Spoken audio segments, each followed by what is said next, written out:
1400 বছর আগে মদিনার নির্জন রাতে যখন সবাই ঘুমিয়ে, তখন একজন মানুষের চোখ ভিজে যেত আপনার ফিকিরে।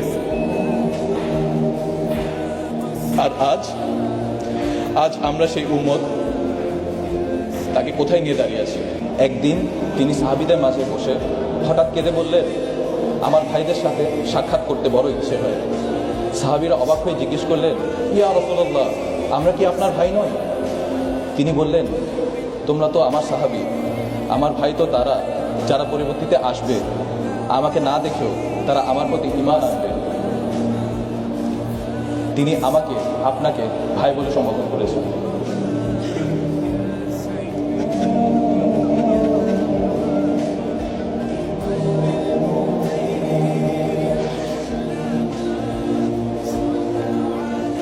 আম্মা জান আয়েশা রাদিয়াল্লাহু তাআলা আনহা একবার রাসূল সাল্লাল্লাহু আলাইহি ওয়াসাল্লামের কাছে দোয়া চাইলেন। তিনি এমন মন ভরে দোয়া করলেন যে আম্মা জান খুশিতে হেসে ফেললেন।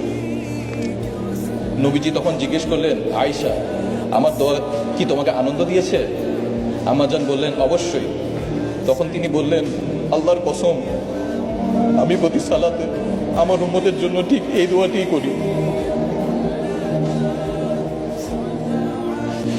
চিন্তা করুন, প্রতি সালাতে তিনি আপনাকে বলেননি